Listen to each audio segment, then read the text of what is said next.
దేవునికి మహిమ కలుగును గాక. ఆమేన్. గడిచిన వారమంతా దేవుని పరిచర్యలో ఆయా ప్రాంతాలలో ప్రభుని స్తుతించడానికి ప్రభు ఇచ్చిన అవకాశాన్ని బట్టి ప్రభుని స్తుతిస్తూ మరి ఒక 2 వారాలు అయిందా నేను ఇక్కడికి వచ్చి 2 వారాల తర్వాత మరలా మీ మధ్యకి రావడానికి ప్రభు సహాయం చేశారు. 2 శుక్రవారాలు కూడా మీరే సంఘమే దేవుని కార్యక్రమాలన్నీ కూడా మరి పూనుకుని మీరందరూ మందిరంలో ఉపవాసం ఉండి ప్రార్థన చేశారు. ఇక పైన శుక్రవారాలు తప్పనిసరిగా ఒక దైవజనుడు ఇక్కడికి రావడానికి దేవుడు అవకాశం ఇచ్చారు. తప్పనిసరిగా ప్రతి శుక్రవారము ఆదివారము సేవకులు మీకు అందుబాటులో ఉంటారు. మీరు చేస్తున్న ప్రార్థనలు బట్టి దేవుడు మన పరిచర్యను అంచెలంచెలుగా ఆశీర్వదిస్తున్నారు. దేవునికి స్తోత్రం. బైబిల్లో నుండి ఒక వాక్యాన్ని మనం చదువుకుందాం. ప్రకటన పుస్తకం 16వ అధ్యాయం 16వ వాక్యాన్ని చదువుదాం. ప్రకటన పుస్తకం 16వ అధ్యాయం 16వ వాక్యాన్ని బైబిల్ తెచ్చిన వాళ్ళందరూ దయచేసి తీయండి. ఆ మాట ఒకసారి చూడండి.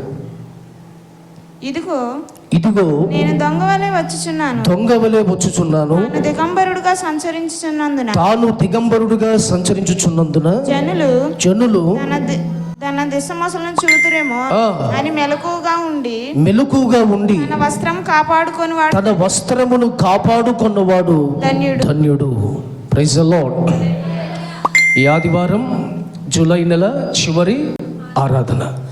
ఈ సండే వర్షిప్కి వచ్చిన మీ అందరికీ ప్రభు పేరిట నా హృదయపూర్వకమైన వందనాలు. అందరికీ వందనాలు. మీ పక్కనున్న వాళ్ళకు కూడా వందనాలు చెప్పండి. రైట్. అందరూ బాగున్నారా? ఈ వారము మంగళవారం రోజు ఉదయం పొద్దున్నే సరిగ్గా 9 ఆ సమయానికల్లా మేము చెన్నై ప్రాంతానికి బయలుదేరి వెళ్తాం. చెన్నై నుంచి మళ్ళీ ఒక 200 కిలోమీటర్ల దూరం, మొత్తం మీద ఒక 750 కిలోమీటర్లు ప్రయాణం చేయబోతున్నాం. కుటుంబం అంతా కలిసి కారులో మేము వెళ్ళబోతున్నాం. మీరందరూ కూడా ప్రార్థన చేయండి. 30వ తారీఖు పగలు రాత్రి, 31 పగలు రాత్రి కార్యక్రమాలు ఫంక్షన్స్ ఉన్నాయి. మరి దైవజనులు 31 వారి పుట్టినరోజు, దైవజనుల పుట్టినరోజు 31 కరెక్ట్గా 61 కంప్లీట్ అవుతాయి. అంటే రిటైర్మెంట్ అన్నమాట. అది అట్లా ఈ కార్యక్రమం జరగడానికి ప్రభు కృప కొరకు మీరు అందరూ ప్రార్థించండి. అలాగే 1వ తారీఖు మరలా ఉదయాన్నే బయలుదేరి మళ్ళీ సాయంత్రంకి రాత్రికల్లా ఇక్కడికి మేము చేరుకుంటాం. మా ప్రయాణం కొరకు మీరు ప్రార్థించండి. సంఘ క్షేమాల కొరకు మీరందరూ తప్పనిసరిగా ప్రార్థన పూర్వకంగా ఉండాలని ప్రభు పేరిట మనవి చేస్తున్నాను. దేవునికి స్తోత్రం. ఇక తర్వాత డాడీ ఫుల్ టైం ఉంటారు. ఇక ఇబ్బంది ఏముండదు. చక్కగా 24 గంటలు అందుబాటులో ఉంటారు. ఆయన మామూలుగా ఇప్పుడు గవర్నమెంట్ వాళ్ళు ఏమంటున్నారంటే అబ్రహాం గారిని మళ్ళీ కొంతకాలం చేయండి, ఇంకొంతకాలం చేయండి అంటున్నారు. అయితే అసలు ముందే ఈయన ఇంకా టైం ఉండగానే ముందే మానేద్దాం అనుకున్నాడు ఈయన. అలాంటి ఆయన ఏమంటున్నారంటే ఇంకా కొంతకాలం చేస్తారని అడుగుతుంటే మేము నవ్వుతున్నాం, అందరూ నవ్వుతున్నారు. ఎందుకంటే ముందే మానేస్తాము. ఎందుకంటే ఎప్పుడెప్పుడు దేవుని సేవలో సంపూర్ణంగా వాడబడాలని వాంఛగలిగినటువంటి మనసు దైవజనులది. దేవునికి స్తోత్రం. మరి వచ్చే సేవ దినాలంతా కూడా సంపూర్ణంగా మరి ఇదివరకంతా పైన వచ్చినటువంటి ఆ ప్రభుత్వ జీతం మీద ఎన్ని సేవ నడిచేది. ఇప్పుడు సంపూర్ణంగా మీరే సంఘాలన్నింటినీ నడిపించాలి. సంఘ బాధ్యతలన్నీ మీరే తీసుకోవాలి. దేవునికి స్తోత్రం. ఏమేమి ఎన్నెన్ని ఖర్చులు అవుతున్నాయి అవన్నీ తెలుసుకుని ఆ సంఘానికి నడుం బిగించే ఒక శక్తిని మీరు కూడా సంపాదించాలి. అట్టి కృప దేవుడు మీకు ఇచ్చునుగాక. ఆమేన్. యేసయ్య సేవా విధానంలో ఆయన పరిచర్యలో ఓ సందర్భం మన బైబిల్లో చూస్తే, యేసయ్య దగ్గరకు ఒక స్త్రీ వచ్చి ఆయన్ని ముట్టుకోవాలనే ఆశ కలిగి ప్రార్థన చేయించుకోవాలనుకున్న జన సమూహాన్ని చూసి ఆమె కలిగినటువంటి శరీర బలహీనతను బట్టి యేసయ్యను నేను ముట్టుకుంటే చాలని విశ్వాసముతో ఆయన వస్త్రాన్ని తాకింది. ఆయన వస్త్రాన్ని ముట్టుకుంది. ఆ వస్త్రమును ముట్టుకోగానే యేసయ్య వస్త్రం ఏమీ పాడవలేదు, ఈమెకు ఏమి వస్త్రానికి సంబంధించినది ఏమి, ఈమె శరీరం ఈమెకి ఏమి తాకలేదు. కానీ వస్త్రములో నుండి ఒక ప్రభావము ఆమె శరీరములో ఉన్న రోగములో నుంచి విడుదల కలిగించింది. ఎన్ని సంవత్సరాలు? 12 సంవత్సరాల నుండి ఇంట్లో సమస్య, ఆ సమస్యను పంచుకోలేక, భర్తతో పంచుకోలేక, తన కుటుంబ సభ్యులతో పంచుకోలేక దిగులు పడుతున్నటువంటి ఆమె వేదన యేసయ్య వస్త్రాన్ని ముట్టుకోగానే ఆమె బలహీనతలో నుంచి విడుదల పొందింది. Praise the Lord. యేసయ్య వస్త్రముల మహిమ ఉంది. ప్రభు అంటాడు, ఎవరో నన్ను తాకారు అని ప్రభు చెప్తారు. పక్కనున్న శిష్యులందరూ చూసి, ఇంత జనసమూహంలో అందరూ నిన్ను ముట్టుకుంటున్నారయ్యా, ఎవరని చెప్పమంటావంటే, లేదు ఎవరో నన్ను ముట్టుకున్నారు, నాలో నుండి ప్రభావము వెలుపలికి వెళ్ళింది అని ప్రభు చెప్తారు. దేవుని వస్త్రములో ప్రభావం ఉంది. ఆ వస్త్రాన్ని దేవుడు సంఘానికి ఇచ్చాడు. సంఘానికి దేవుడు ఒక వస్త్రం ఇచ్చాడు. ఈ సంఘము ఈ వస్త్రముతో కప్పబడింది. పాత నిబంధనలో ప్రత్యక్షపు గుడారము అనేది ఒకటి ఉంది కదా. ఈ ప్రత్యక్షపు గుడారానికి పైన ఒక కప్పు వేశారు. పైన ఏం చేశారు? ఒక కప్పు వేశారు. ఈ కప్పు దేనికంటే ఈ గుడారాన్ని కప్పేది. ఈ గుడారానికి ఆ పైకప్పే ఆధారం. ఏది ఏ చెత్త కానీ, ఏ వాన కానీ, ఏ ఎండ కానీ ఏది లోపలికి రాకుండా ఆ గుడారానికి పైకప్పే ఆధారము. సంఘానికి దేవుడు పైకప్పు కింద తన మహిమ వస్త్రాన్ని దేవుడు పరిచాడు. ఆ వస్త్రము చేత సంఘము తయారయ్యింది. ఇప్పుడు పైన ఉంది ఒక స్లాబ్ అనుకుంటాం, ఈ స్లాబ్ కాదు, దీనిపైన దేవుడు ఒక మహిమ వస్త్రాన్ని పరిచాడు. దేవునికి స్తోత్రం. మనమందరం ఇప్పుడు ఆ మహిమ వస్త్రములోనికి వచ్చాం. ఆ ప్రశస్తమైన వస్త్రములోనికి వచ్చాం. ప్రభావముతో కూడిన ఆ వస్త్రములోనికి సంఘం వచ్చింది. ఇప్పుడు ఈ సంఘముతో ఈ ఆదివారం దేవుడు ఏం మాట్లాడుతున్నాడంటే, ఇదిగో నేను దొంగవలే మీ వద్దకు వస్తాను. ఎప్పుడు వస్తానో చెప్పలేదు, ఏ గడియలో వస్తానో చెప్పలేదు, కానీ దొంగవలే మీ మధ్యకు వస్తాను. మీరు సిగ్గుపడకుండా, మీరు అవమానపరచబడకుండా ఉండాలి అంటే మీ వస్త్రమును మీరు జాగ్రత్తగా కాపాడుకోండి. ఈరోజు సంఘానికి దేవుడు ఇచ్చిన వస్త్రాన్ని కాపాడుకోవాలి. ఆయన పరిచిన వస్త్రాన్ని కాపాడుకోవాలి.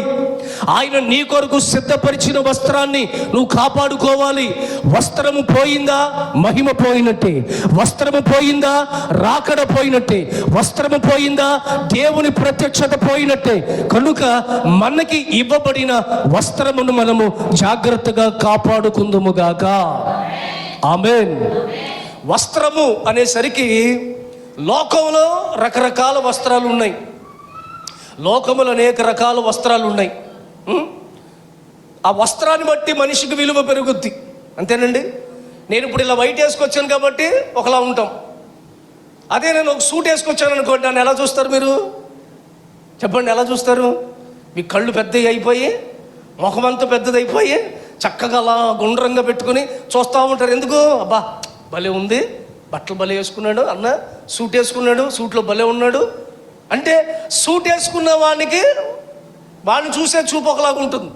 అది మాసిపోయిన బట్టలు ఉన్నాయనుకోండి, మొత్తం ఎంత ముడతలు పడిపోయినాయి అనుకోండి, పొద్దున్నే తీసినప్పుడు ఇదంతా ఇక్కడ మడతలు ఉన్నాయి, ఇస్త్రీ బట్టలే మడతలు ఉన్నాయి, మళ్ళీ ఇస్త్రీ చేయాల్సి వచ్చింది. స్తోత్రం. కరెక్ట్గా మనకి ఆదివారం వచ్చేసరికి సమస్య వస్తుంది. అందుకే శనివారం రోజే సిద్ధపాటు దినం అనే మాట చెప్తాను నేను. ఎందుకంటే శనివారం రోజు అన్నీ సిద్ధపాటు చేసుకోవాలి. రేపు ఆదివారానికి కావాల్సింది ఏంటి? పొద్దున్నే లేచి బట్టలు కావాలన్నారు అనుకోండి, అవి సరిగ్గా ఉండవు. ఆ టైంకి ఆ వైట్ చొక్క దొరకదు. ఆ వైట్ షర్ట్ మీద ఏదో మచ్చ ఉంటుంది అప్పటికే, లేకపోతే ఆ వైట్ షర్ట్ ఆల్రెడీ ముడతలు పడిపోయి ఉంటుంది. వెంటనే ఇంకా ఆదివారం రోజు కూడా మంచి బట్టలు వేసుకోవడానికి వెళ్ళటానికి లేదని చెప్పి వాళ్ళ తిట్టి ఈయన తిట్టి నువ్వు తిట్టుకుని దేవుని సన్నిధిలో కూడా సమాధానంగా రాలేరు కొంతమంది. అందుకే ఏం చేయాలి? శనివారం రోజే ఏ బట్టలు వేసుకోవాలి, రేపు ఆదివారానికని బట్టలు పక్కన పెట్టుకోవాలి, అన్నీ సిద్ధపరచుకోవాలి. నేను రాత్రి నాకు కుదరలా, సరే అని చెప్పి పొద్దున్న లేచాక తీసేసరికి అన్ని ముడతలు ఉన్నాయి. మళ్ళీ దీన్ని ఐరన్ చేసి నీట్గా, అంటే ముడతలు ఉంటే ఎలా చూస్తారు? మాసిపోయిన బట్టలు వేసుకునే వాళ్ళు ఎలా చూస్తారు? మురికి బట్టలు వేసుకుని ఎవరైనా వెళ్తారు అనుకోండి, వాళ్ళు ఎలా చూస్తారు? లేకపోతే చిరిగిపోయిన బట్టలు, ఇప్పుడు అదో ఫ్యాషన్ అయిపోయింది అనుకోండి, అది వేరే సంగతి. మామూలుగా చిరిగిపోయిన బట్టలు ఉన్నాయి అనుకోండి, ఎలా చూస్తారు? ఒకప్పుడు చిరిగిపోయిన బట్టలు వేసుకుని స్కూల్కి వెళ్ళాలన్నా, కాలేజీకి వెళ్ళాలన్నా నామోషి, చాలా ఇబ్బంది పడేవారు. ఆ చిరుగుని ఇలా దాచుకుని కనపడకుండా వెళ్ళేవారు. ఇప్పుడు చింపుకుని వెళ్ళిపోతున్నారు.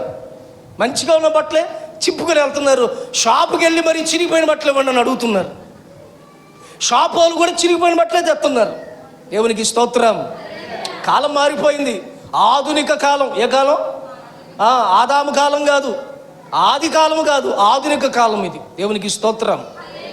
సరే, ఈ వస్త్రాల గురించి కొంచెం లోకపరంగా మాట్లాడుకుంటే బైబిల్లో కూడా ఉంది కదా, ఊదారంగపు వస్త్రములు ధరించిన ధనవంతుడు. ఇతడు ధనవంతుడు అని డబ్బును చూసి చెప్పలా, బంగారాన్ని చూసి చెప్పలా. ఎలా చెప్పారు బైబిల్లో? లూకా సువార్తలో ఉంటుంది కదా, అతడు ధరించినటువంటి వస్త్రాన్ని బట్టి అతడు ధనవంతుడు. స్కూల్కి వెళ్ళే వాళ్ళకి యూనిఫామ్ డ్రెస్ ఒకటి ఉంటుంది. ఒక్కొక్క స్కూల్కి ఒక్కొక్క యూనిఫామ్ డ్రెస్ ఉంటుంది. ఇప్పుడు స్కూల్ వాళ్ళే యూనిఫామ్ డ్రెస్సులు కొడుతున్నారు. ఎందుకు? దాంట్లో కూడా డబ్బులు రావాలని. దానిపైన ఒక చిన్న స్టిక్కర్ పెడతారు. ఏది? స్కూల్ పేరు పెడతారు. అలాగా ఆ స్కూల్ పేరు పెట్టినందుకు ఆ బట్టలు కొనుక్కోవాలి. స్తోత్రం. అది మామూలుగా బయట 400 ఉంటే అక్కడ 800 ఉంటుంది. అయితే కొనాలి ఖచ్చితంగా. ఒక డ్రెస్సు ఒక మనిషికి విలువను తీసుకొస్తుంది. ఒక వస్త్రము ఒక మనిషి ఇలాంటి వాడు అని తెలియపరుస్తుంది. డ్రెస్సింగ్ను బట్టి కూడా మనిషి క్యారెక్టర్ని డిసైడ్ చేయొచ్చు తెలుసా? మనిషి వేసుకునే వస్త్రాలంకరణ బట్టి కూడా వీరు ఇలాంటి వాళ్ళు, వీళ్ళు ఇలాంటి క్యారెక్టర్ ఉందని క్యారెక్టర్ డిసైడ్ చేయొచ్చు. అందుకే స్త్రీలకు మంచిది ఏంటంటే పైన అది వేసుకోవాలి, ఖచ్చితంగా వేసుకోమని చెప్తున్నా. దేవునికి స్తోత్రం. అదే మీకు సౌందర్యాన్ని కలిగించేది. తెల్లని వస్త్రాలు ధరించుకోవాలి. ఆదివారం మందిరానికి వచ్చినప్పుడు ఆ తెల్లని వస్త్రము సంఘానికి ఒక సూచన, క్రైస్తవ్యానికి ఒక సూచనది. పోలీసు వాళ్ళని ఎలా చెప్తావు నువ్వు పోలీసుడని? పోలీస్ డ్రెస్ కాబట్టి, అంతేనా? లాయర్ని చూసి లాయరు అని ఎలా చెప్తావు? వాళ్ళు వేసుకున్న డ్రెస్సును చూసి చెప్తావు. డాక్టర్ గారు హాస్పిటల్కి వెళ్ళి ఎవరు డాక్టర్ అని అడుగుతావా? కోట్ వేసుకున్నప్పుడు వాళ్ళు చూసేమంటాం, ఈయనే డాక్టర్ గారు అని. ఆయన వేసుకున్న తెల్ల వస్త్రాన్ని బట్టి, కోట్ వేసుకున్న దాన్ని బట్టి వాళ్ళు ఎవరు, క్యారెక్టర్ ఏంటి, లేకపోతే వీళ్ళు ఏం చేస్తారో కూడా డ్రెస్సే డిసైడ్ చేస్తుంది. Praise the Lord. బైబిల్లో కూడా దేవుడు మొదటిగా ఆదాము విషయంలో వస్త్రాన్ని కుట్టించినట్లుగా మనం చూస్తాం. ఒక చర్మపు చొక్కాని ఆయన తయారు చేశాడు. చొక్కా తయారు చేశాడు. అంటే ఫస్ట్ టైలర్ ఎవరంటే యేసయ్యే. ఫస్ట్ ఆపరేషన్ చేసింది ఎవరు? యేసయ్యే. ఫస్ట్ డెంటల్ ట్రీట్మెంట్ చేసింది యేసయ్యే. అన్ని ట్రీట్మెంట్లు అన్ని మల్టీ స్పెషాలిస్ట్ డాక్టర్ అన్నమాట యేసయ్య. దేవునికి స్తోత్రం. ఆదాము వెళ్ళగొట్టబడిన తర్వాత ధరించిన వస్త్రం, మనము ప్రవేశించిన తర్వాత ధరించే వస్త్రం. అందుకే యేసయ్య శిలువ వేయబడిన తరువాత దేవాలయం యొక్క తెర పైనుండి కిందకి కింద నుండి పైనుండి కిందకి చీలింది. అడ్డముగా తెర చీలింది. అంటే మనం ప్రవేశించడానికి దేవుడు వస్త్రాన్ని చీల్చాడు. Praise the lord. హల్లెలూయా. వస్త్రము తీసేస్తే అది అవమానం. వస్త్రము లాగేయటం అది అవమానం. ఏమండి? యేసేపు తన వస్త్రాన్ని లాగినప్పుడు యేసేపు ఆ వస్త్రాన్ని విడిచి పారిపోయాడు, వదిలి వెళ్ళిపోయాడు, బయటికి వెళ్ళిపోయాడు. ఆ వస్త్రం ముట్టుకోలేదు, అది పోయినా పర్లేదని బయటికి వెళ్ళిపోయాడు. వస్త్రము లేకపోవటం అవమానం. ఇట్టి అవమానం ఎవరు భరించారు? మన కొరకు కల్వారి శిలువలో వస్త్రహీనుడిగా ఆయన మార్చబడ్డాడు. ఎందుకో తెలుసా? ఆ వస్త్రాన్ని దేవుడు మనకిచ్చాడు. మన కొరకు గాయపరచబడ్డాడు. ఎందుకో తెలుసా?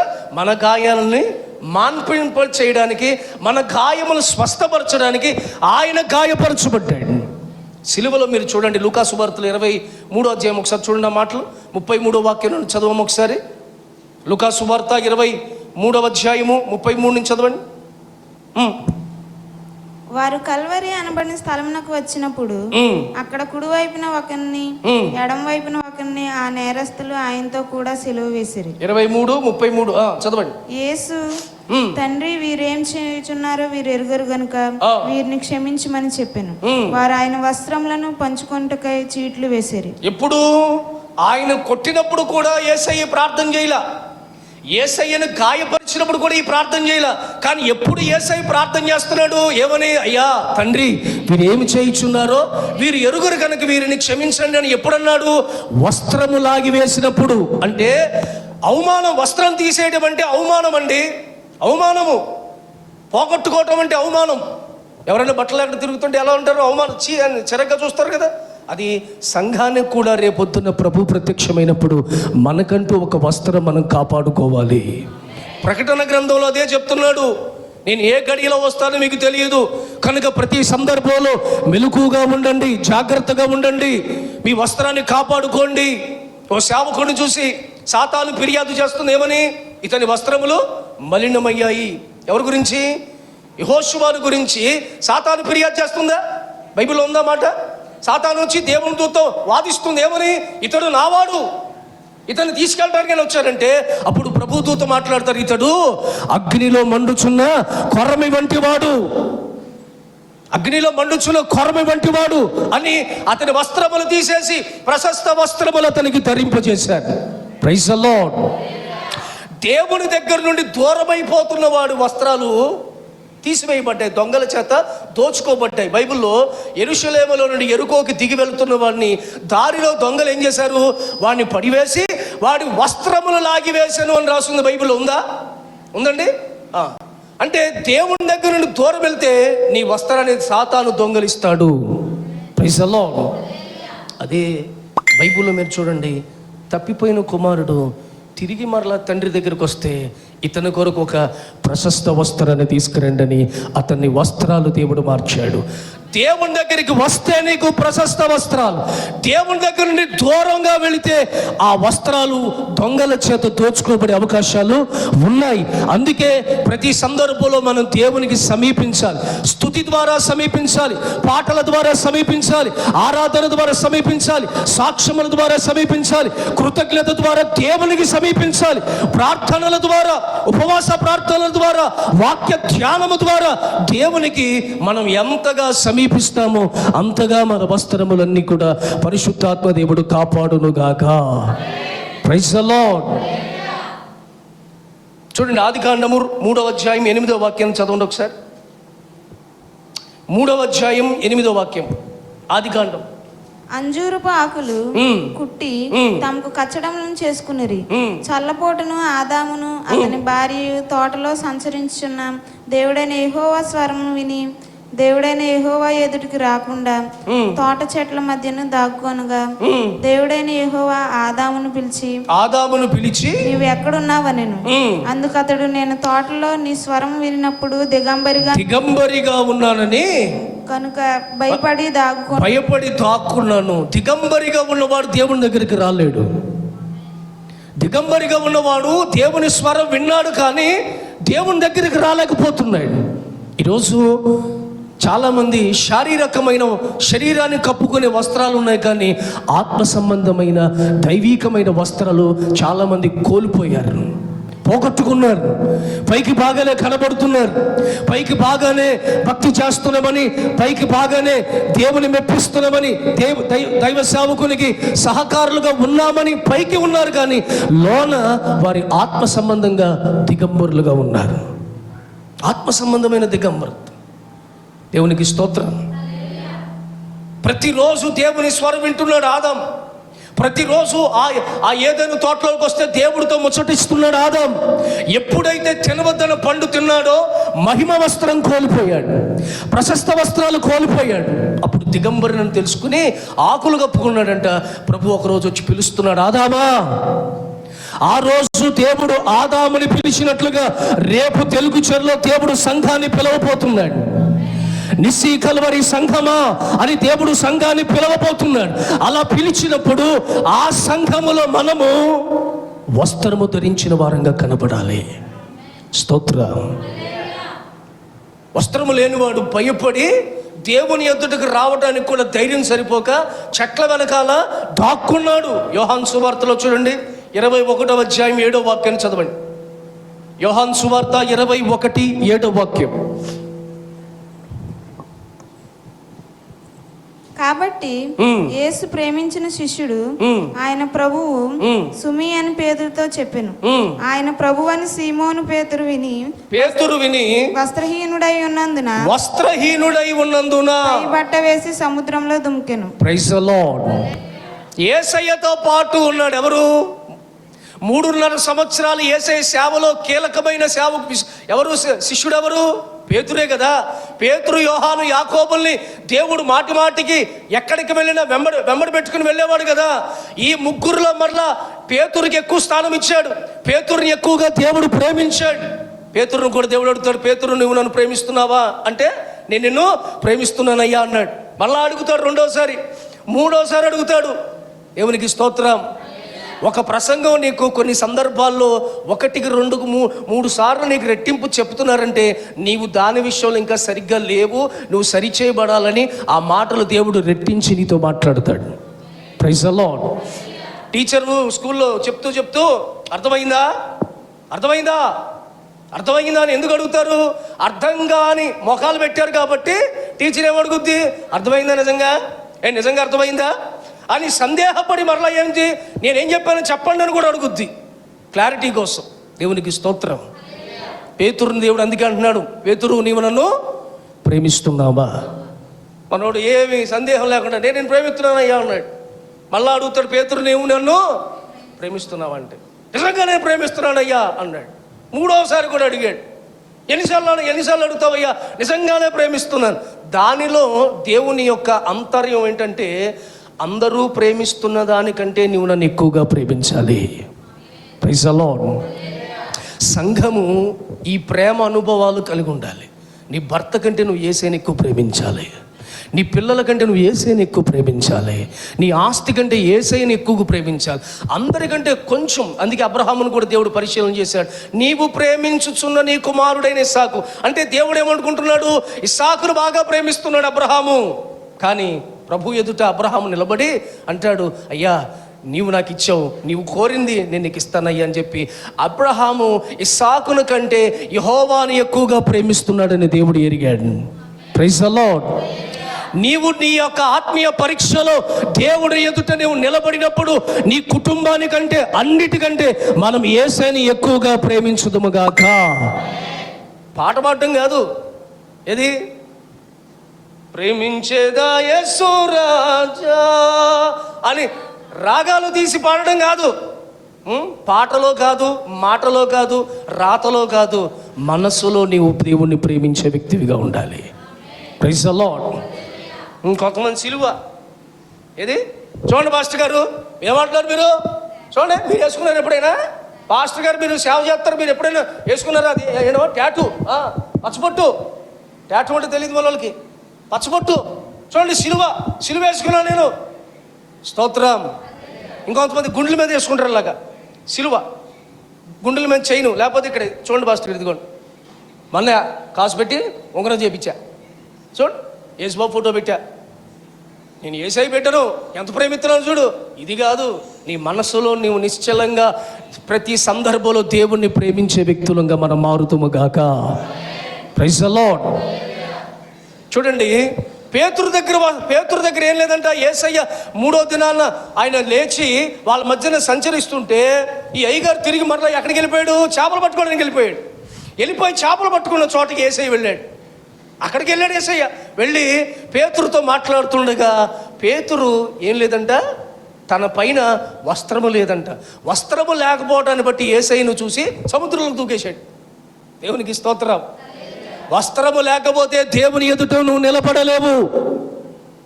నీ పాట బాగున్నా, నీ మాట బాగున్నా, నీ ప్రవర్తన బాగున్నా వస్త్రము కావాలి.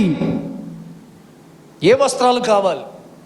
ఆ వస్త్రాలు కలిగి ఉండడానికి మనం చేయాల్సిన ఏంటి అనే ఒక 5 విషయాలు చెప్తాను మీకు.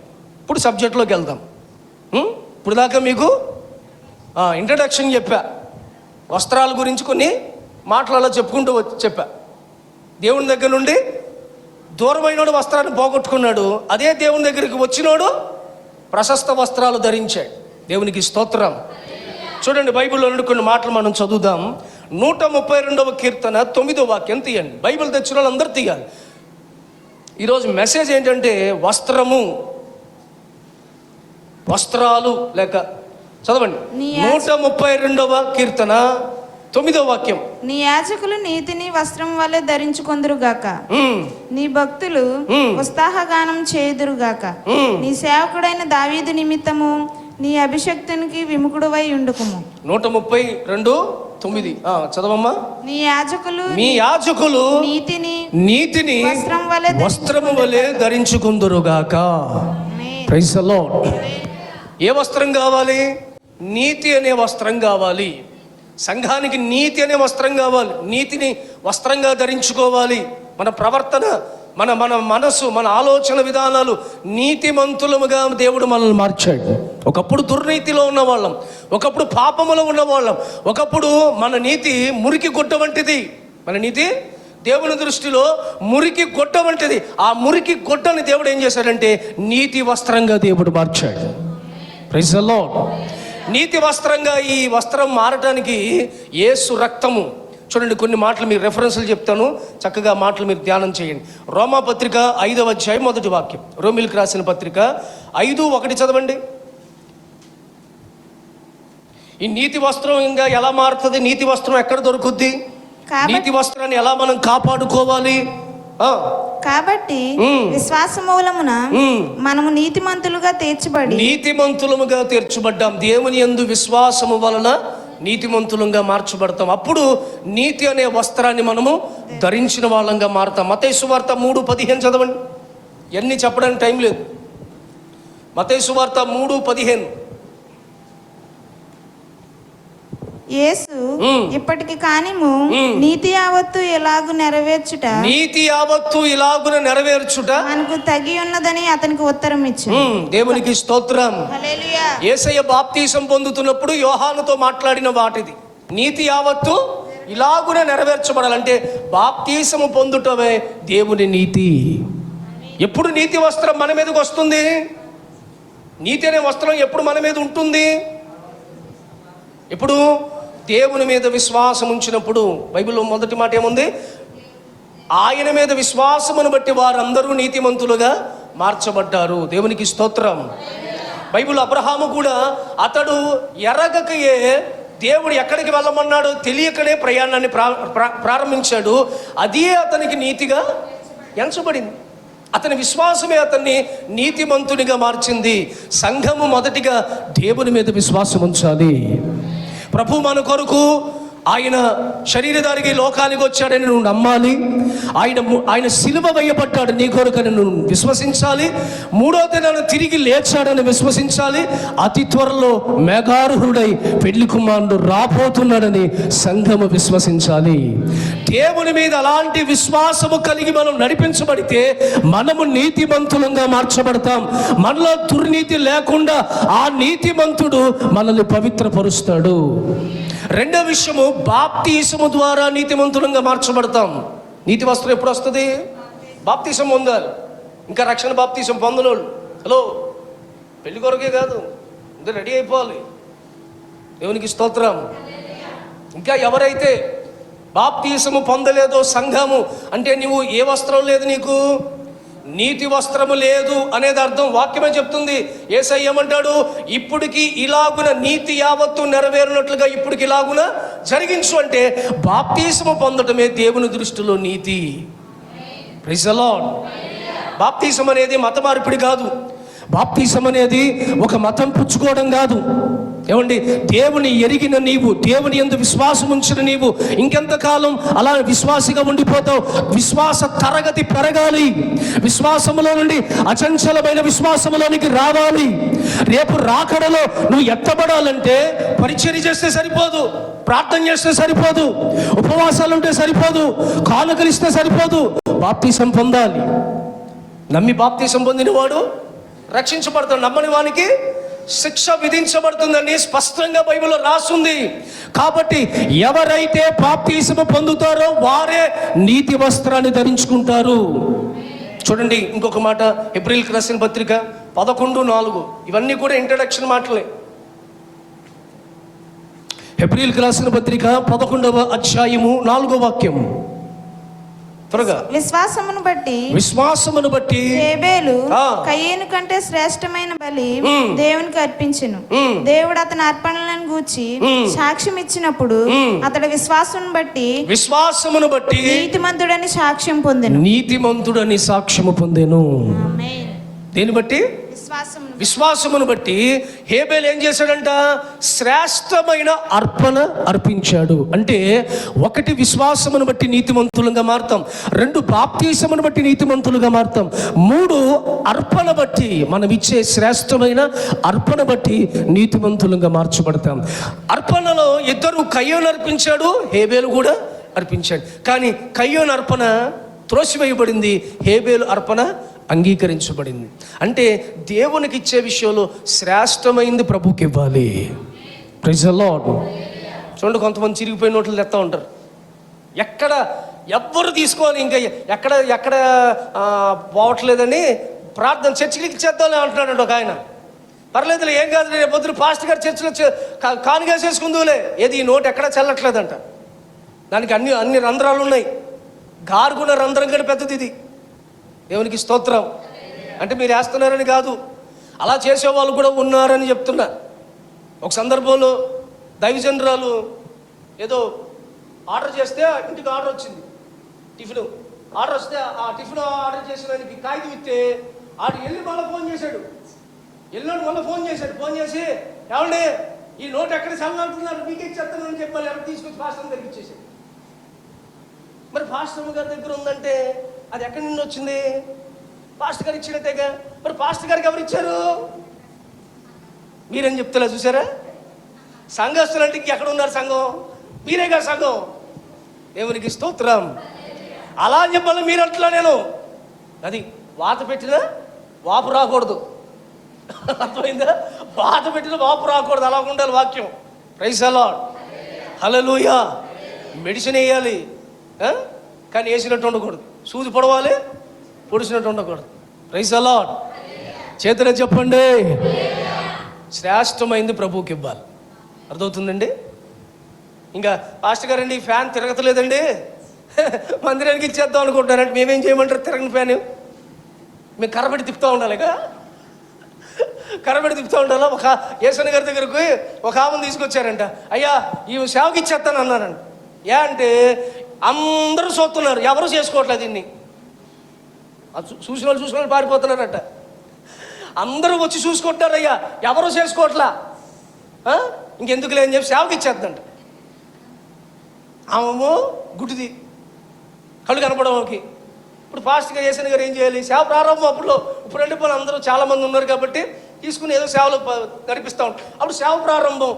ఇప్పుడు ఆయన ఏం చేయాలి? కర్ర పట్టుకొని ఆమెకి కర్ర పట్టుకుని, అమ్మ నా వెనకాల రామ్మ, ఇట్లా వెళ్ళాలి.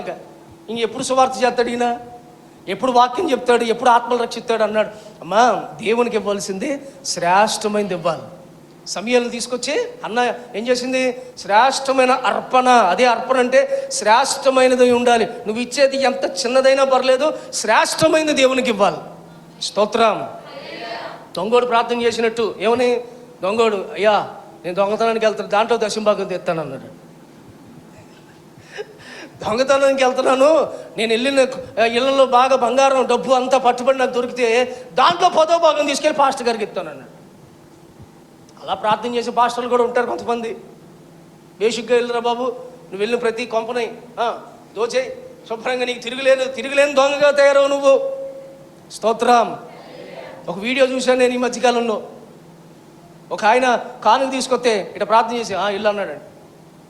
ఇంకొకళ్ళు కొంచెం నోట్లు పెంచారు. నోట్లు పెంచితే వాళ్ళకి ప్రార్థన చేసి, ప్రభువా దీవించు, ఆశీర్వదించయ్యా అని ప్రార్థన చేసి వెళ్ళు అన్నాడు. ఇంకొక కట్ట తీసుకొచ్చారు. ఇలాగ ఎంత కట్ట తీసుకొస్తే ఆ కట్ట తీసుకుని ఏం చేస్తాడో తెలుసా? నువ్వే నాకు ప్రార్థన చేయంటాడు. ఎవరిని? విశ్వాసినే. పాస్టర్ గారు మోకాళ్ళు వేసాడు. వేసి నువ్వే ప్రార్థన చేయి, ఎంత దీవించబడ్డాక నీ దీవెన నాకు రావాలి, అయ్యా కూర్చొని చెప్పి కుర్చీలో కూర్చోబెట్టి ఈయన కుర్చీకి దగ్గర మోకాళ్ళు వేసి ప్రార్థన చేయ అంటాడు. స్తోత్రం. హల్లెలూయా. చేతులు చెప్పండి. మారిపోతున్నాయి మనుషులు, మనస్తత్వాలు మారిపోతున్నాయి, నోట్లు బట్టి ప్రార్థనలు మారిపోతున్నాయి, కట్ల బట్టి సమయాలు పెంచుతున్నారు. విశ్వాస జీవితంలో కలిగి ఉండవలసిన నీతిని మనం మర్చిపోకూడదు. మన మన మన ప్రభు ఎవరో తెలుసా? నీతిమంతుడు. ఆయన నీతిమంతుడు. ఆయన మనం పిలిచింది దేని కొరకంటే సంఘం మీద నీతి వస్త్రాన్ని దేవుడు పరిచాడు. ఈ నీతి వస్త్రం విశ్వాసమును బట్టి, నీతి వస్త్రం బాప్తీసమును బట్టి, నీతి వస్త్రము శ్రేష్టమైన అర్పణను బట్టి నీతి వస్త్రముగా మన ఒంటి మీద ఉంటుంది. తర్వాత చూడండి, రోమీయులకు రాసిన పత్రిక 5వ అధ్యాయం 9వ వాక్యం. 5వ అధ్యాయం 9వ వాక్యం. కాబట్టి ఆయన రక్తము వలన ఇప్పుడు నీతిమంతులుగా తీర్చబడి, యేసు రక్తము వలన నీతిమంతులుగా తీర్చబడతాం. అందుకే సంఘము ప్రతి నెల జరిగే ప్రభు బల్లారాధనలో పాల్పంపులు పొందాలి. బల్లారాధన రోజున దేవుని శరీరం, దేవుని రక్తం నిన్ను నీతిమంతునిగా చేస్తుంది. ఆయన రక్తములో నీతి ఉంది. యేసు రక్తము నీతి. ఆ రక్తము ద్వారా మనము కూడా నీతిమంతులముగా మార్చబడతాం. కొరింథీయులకు రాసిన మొదటి పత్రిక 6వ అధ్యాయం 11వ వాక్యం. త్వరగా.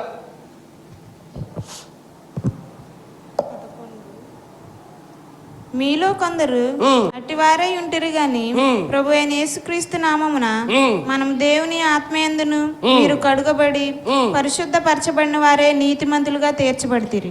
ఆత్మ వలన మనము పరిశుద్ధపరచబడి నీతిమంతులుగా మారుతాం. మొత్తం ఎన్ని విషయాలు చెప్పాను మీకు? 5 విషయాలు. చెప్పండి. నీతి అనే వస్త్రము ఎలా మనం ధరించుకోగలుగుతాం? విశ్వాసమును బట్టి. ఈ విశ్వాసం ఎప్పుడు ఉండాలి? అంతము వరకు ఉండాలి. అంతము వరకు సహించిన వాడే ధన్యుడు. అంతము వరకు విశ్వాసము కలిగి విశ్వాసాన్ని కాపాడుకున్నవాడే నీతిమంతుడు. రక్షణ కూడా, బాప్తీసం అంటే రక్షణ కదా. ఈ రక్షణ ఎప్పుడు దాకా ఉండాలి? ఆ తొట్టిలో దింపేటప్పుడు ఉంటారు చూడండి విశ్వాసులు. సంఘంలో ఎప్పుడు కనపడరు, మళ్ళీ కంటికి కనపడరు. వాళ్ళే ఉంటారు, ఊసర విల్లులాగా ఉంటారు అనమాట. ఇది తొట్టి దగ్గర ముంచేటప్పుడు గడగడ గడగడ వణికిపోతూ ఇక నా శేష జీవితం అంటే ఈ రోజు నుంచి మిగిలిన జీవితం అంతా కూడా దేవుని సేవకులు అన్నా నేను అప్పటికి అడుగుతా, ఎవరైనా నిన్ను బలవంతంగా చెప్పారు? లేదన్నా, ప్రభువే నన్ను బాప్తీసం తీసుకోమని ప్రేరేపించాడు. Very good. మరి ఎప్పుడు దాకా ఇలా ఉంటావంటే సచ్చేదాకా, కట్టి కాల్చేదాకా. ఇంకో వాళ్ళు ఏమంటారు తెలుసా? నాకు కట్టి నువ్వే కాల్చాలంటారు. ఎవరిని? పాస్టర్ గారు, పెట్టి మూత వేసేది నువ్వే, కొంతమంది కట్టి కాల్చేది నువ్వే. కంటికి కూడా కనపడరు మళ్ళీ ఈ డైలాగులు వేసిన వాళ్ళు.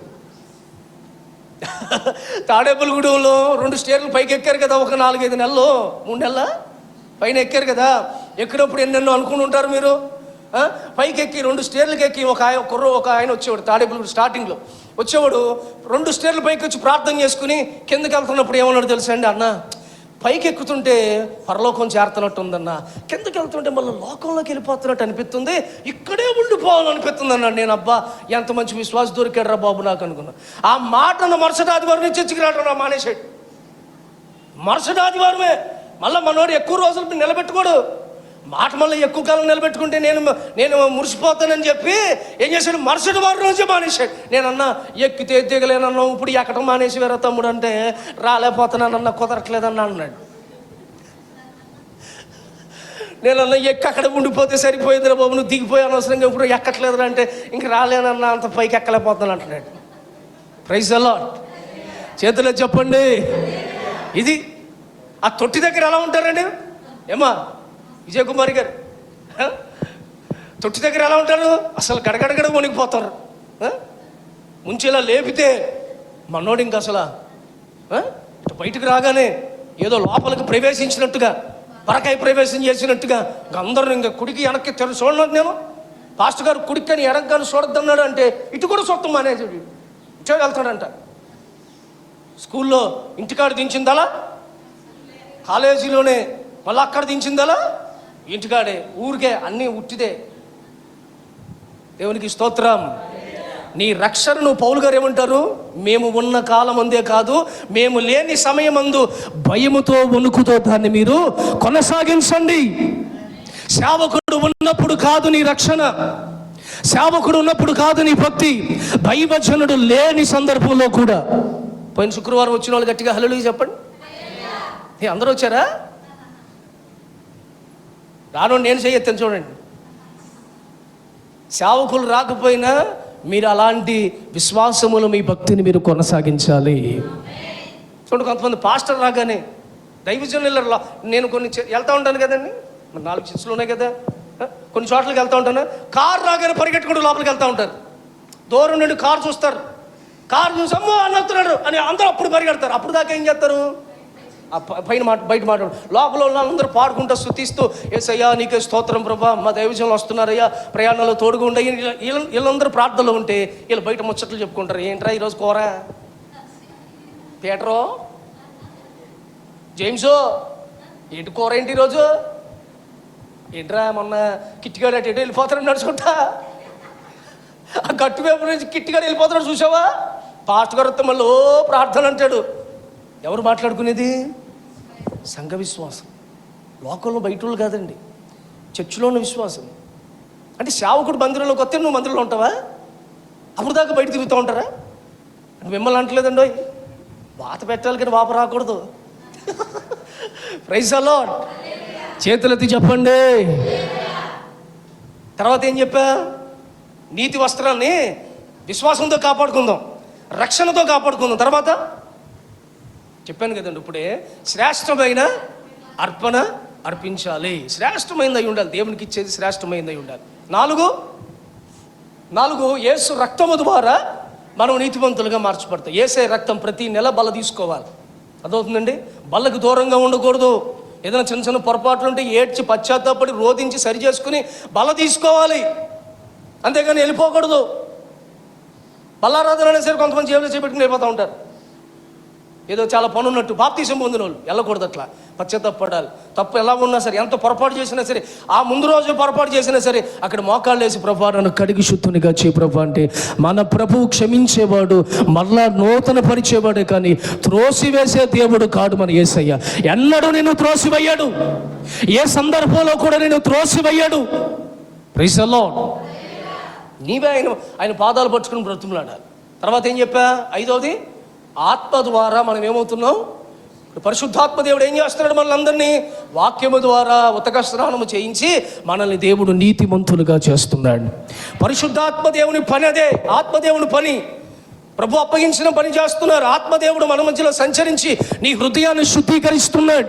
వాక్యము ద్వారా నీ హృదయాన్ని ఒప్పింపచేస్తున్నాడు. వాక్యము నీలోనికి వెళ్ళి నీ మనస్సాక్షిని సరిచేస్తుంది. వాక్యము నీ ఎముకల్లోనికి వెళ్ళి అపవిత్రతను తొలగిస్తుంది. యవనస్తుడా, నీ ఎముకలో పాపము దాగుందని బైబిల్లో రాసుంది తెలుసండి. ఎముకల్లో పాపం ఉందట. ఆ ఎముకల మూలుగుల్లో ఉన్న పాపాన్ని ఎవరు తీయగలుగుతారు? ఏ డాక్టర్ తీయగలుగుతాడు? యేసయ్య తన ఆత్మ ద్వారా, పరిశుద్ధాత్మ దేవుడు ఎముకల్లోనికి మూలుగుల్లోనికి ప్రవేశించి దానిలోని అపవిత్రతను ఆయన తొలగిస్తున్నాడు. Praise the lord. అందుకే పరిశుద్ధాత్ముడా నన్ను నింపయ్యా, ఆత్మచేత నన్ను రేపండి, ఆత్మచేత నన్ను నడపండి అని దేవుని ఆత్మ కొరకు సంఘము ప్రార్థన చేయాలి. సిగ్గుపడకూడదు. ఒకరు ఆత్మను పొందుకుంటే మరొకరు పొందుకోవాలి. అంతేగాని వాళ్ళని చూసి మీరు ఒక్క మాట కూడా అనకండి, అది మీకు శాపం అవుతుంది. గుర్తుపెట్టుకోండి.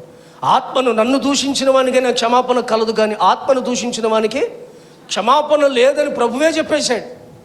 యేసయ్యను దూషించినా కూడా యేసయ్య క్షమిస్తాడట, కానీ ఆత్మను దూషిస్తే మాత్రం ఆయన క్షమించాడండి. అందుకే సంఘం జాగ్రత్తగా ఒకరు ఆత్మను పొందుకుంటున్నప్పుడు వారిని చూసి మరొకరు ప్రేరేపించబడాలి.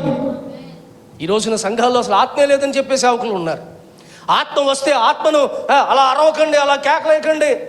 ఆత్మను కంట్రోల్ చేయడం ఎవరి వల్ల అవుతుందండి? చెప్పండి, ఎవరి వల్ల అవుతుంది? గొప్ప దైవజనుడు యేసన్న గారు సాక్ష్యాలు ఎన్నో ఉన్నాయి. యేసన్న గారు ఒకసారి మాట్లాడుతూ ఏమన్నాడు? ఒక సందర్భంలో ప్రార్థన చేసుకుంటారండి. ప్రార్థన చేసుకుంటే మాట్లాడితే అన్నకి ఎగురుతో అలవాటు అయిపోయింది. అప్పుడులో స్టార్టింగ్లో ఎగరటం, పైకి ఎగరపోవడం, కలజోడు కింద పడిపోయేది, కలజోడు తొక్కేసేవాడంట. బాగా అభిషేకం వచ్చేసేది. ఓ పెద్ద మంచి స్థలానికి వెళ్ళారండి. ఆ స్థలానికి వెళ్ళినప్పుడు వాళ్ళందరూ చూసి నన్ను నవ్వుతారేమో, ప్రభా నాకు కొంచెం అట్లా ఎగరకుండా ఉండేటట్టు కృప దయచే ప్రభా అని చాప మీద మోకాళ్ళు వేసి ప్రార్థన చేస్తుంటే చాపతో సహా ఎగిరాడంట. అలా ప్రార్థన చేశాక ఏమైంది? చాప కింద చాప కూడా పెట్టుకొని లేపుతున్నాడంట. లేచా పరిశుద్ధాత్మతో నింపబడి మొత్తం ఎక్కడో వెనకాల ఉన్న ఆయన వేదిక దగ్గరకు వచ్చేసాడు. స్తోత్రం, హల్లెలూయా. అప్పుడు అన్నాడు, ఆత్మను అందుకే ప్రభు కూడా ఆత్మను ఆర్పకుడి, మండించండి. సంఘాల్లో పరిశుద్ధాత్మ చేత మండించబడాలి. ఒకరి మీద నుండి మరొకరి మీదకి పరిశుద్ధాత్మ దేవుడు నదీ ప్రవాహం వలె ప్రవహించాలి. మీరందరూ భాషలు మాట్లాడుదురుగాక, పరిశుద్ధాత్మతో నింపబడుదురుగాక, అన్య భాషలు మాట్లాడుదురుగాక, మీ నోటల దేవుని ఆత్మ ఉండునుగాక. దైవజనులు, గొప్ప దైవజనులు మాట్లాడుతూ అంటారు, పరిశుద్ధాత్మలో మాట్లాడటం అంటే ఏంటో తెలుసా? దేవునితో మన పాపములు ఒప్పుకోవటమే. మన పాపములను బహిరంగంగా నేను ఇలాంటి వాడిని చెప్పడం కాదు, పరిశుద్ధాత్మని అన్య భాషలు మాట్లాడుతూ అయ్యా నేను ఇలాంటి వాడిని ఆత్మ పరమాత్మనితో మాట్లాడుతూ తన తప్పిదాన్ని ఒప్పుకోవడమే భాషలు మాట్లాడటం అన్నాడు ఒక సేవకుడు. గొప్ప విషయం కదా ఇది. నేను ఫలానా వాడిని బహిరంగంగా చెప్పలేం కదా, అందరి ముందు నేను ఇలాంటి వాడిని చెప్పలేం కదా, కానీ చెప్పగలిగిన ఆత్మకి ఆత్మలో మాట్లాడటం నేర్చుకోండి. అదే అన్య భాషలు, అదే అన్య భాషలు, నానా రకములైన భాషలు, కొత్త భాషలు అని రాస్తుంది కదా. ఆ ఆత్మ చేత నీతి వస్త్రాన్ని మనము కాపాడుకుందుముగాక. ఎన్ని వస్త్రాలు చెప్తాన్నా? ఎన్ని? 5. ఇప్పటికి ఎంత అయింది టైము? ఓన్లీ ఒక్క మాట చెప్పా, చెప్పమంటారు వద్దా? మొన్న ఆదివారం రోజు 2 గంటల పైన ప్రసంగం చేశా. ఎంతసేపు? కూర్చున్న వాళ్ళు కూర్చున్నట్టు అలాగన్నారు. వాళ్ళు కూడా ఏమో అన్నా మాకు అర్థం కాలేదు, ఎంతసేపు చెప్పావు నువ్వు అంటున్నారు. నన్ను 10ంటికి తీసుకుని నన్ను 12:30 12:20కి ముగిచ్చా. 10ంటికి నిలబడితే 12:20కి అయ్యింది ఆరాధన పిప్పర్లో. ఎవ్వరు కదల్లో అలా కూర్చుని వాక్యం ఉన్నారు. చాలా కాలం అయింది నేను అంతసేపు సుదీర్ఘంగా వాక్యం చెప్పి. స్తోత్రం. కొన్ని సందర్భాల్లో కొంత సమయాన్ని దేవుడికి వెచ్చించాలి. ఆదివారం కూడా బేరాల దగ్గర చూసుకుంటా ఉండకూడదు, గడియారంక. అదవుతుందా? ఇవే డౌట్గా ఉన్నావు కొంచెం. స్తోత్రం. టైం ఇంకా చూసుకుంటా ఇలాగ అత్తమానేటోళ్ళు ఇలా చూసుకోకూడదు. పెద్ద గడియారం పెట్టారు అన్న, బ్రేకు బెల్లం లేకుండా మాట్లాడుతున్నాడు. ఈ గడియారం చూసి ఆగుతాడని చెప్పి నా ముందే పెట్టారు. నా కంటికి కనపడుతుంది, నా కంటికి అది కనపడుతుంది అసలు. స్తోత్రం. హల్లెలూయా. ఇలాగే ఒకసారి వాక్యం చెప్తే 8ంటికి ముగించండి, 10ంటికల్లా ముగించండి అన్నారు. ఎన్నింటికి? 10ంటికల్లా ముగించమన్నారు. 10ంటికి కాదు 12 అయిపోయింది. టైం ఎంత అయింది? 12 అయిపోయింది. నేను ఇంకా చెప్తుంటే వాళ్ళు వచ్చి అన్న అది గడియారం 10ంటి దగ్గర ఆగిపోయింది అన్నారు. నేనేమనుకుంటా అటు ఇటు చూస్తున్నా, 10 కదా, ఇంకా 10కి 10 ఉంది, ఇంకా 10కి 10 నిమిషాలు ఉంది, ఇంకా 10 నిమిషాలు ఉంది కదా. నేను వాకింగ్ చెప్తుంటే 12 అయిపోయింది టైము. అప్పుడు నుండి గడియారం సొత్తు మానేశాను. నేను చూశాను అనుకోండి క్షణంగా ఆగిపోతుంది. స్తోత్రం. ఇక అలా అప్పటికి అర్థమైపోయింది వాళ్ళకి అర్థమైపోయింది. వాళ్ళు చూసుకున్నారు. మరి మీరేం తక్కువ వాళ్ళ? వెనకాల ఉంది, ముందు కూడా పెట్టుకుంటారు ఒకటి, అన్నీ చూసుకుంటూ ఉంటారు. స్తోత్రం. మీ చేతుకున్న గడియారాలు ఆగిపోను గాక. ఆమేనా? 2వ వస్త్రాన్ని గురించి చిన్న మాట చెప్పి నేను ముగిస్తాను.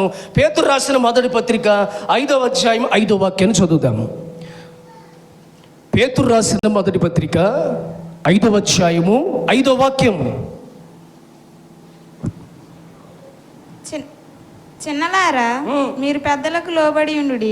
మీరందరూ ఎదుటివాని ఎడల దీన మనసు అను వస్త్రం దీన మనసు అనే వస్త్రాన్ని ధరించుకోండి. Praise the lord. అహంకారం కాదు, దీన మనస్సు అనే వస్త్రం ధరించుకోవాలి సంఘం. నీతి అనే వస్త్రాన్ని ధరించుకున్న నోవాహు నీతిమంతుడిగా మార్చబడ్డాడు. తన తరములోనే నిందారహితుడు. అతని కొరకు ఓడ సిద్ధపరచబడింది. ఆ ఓడ హరారాతు కొండపై నిలిచింది. రేపు మన కొరకు మహిమ సింహాసనం సిద్ధపరచబడింది. ఆ సింహాసనంలో మనం కూర్చోవాలంటే మన తరములో మనము కూడా నీతి అనే వస్త్రాన్ని కాపాడుకోవాలి.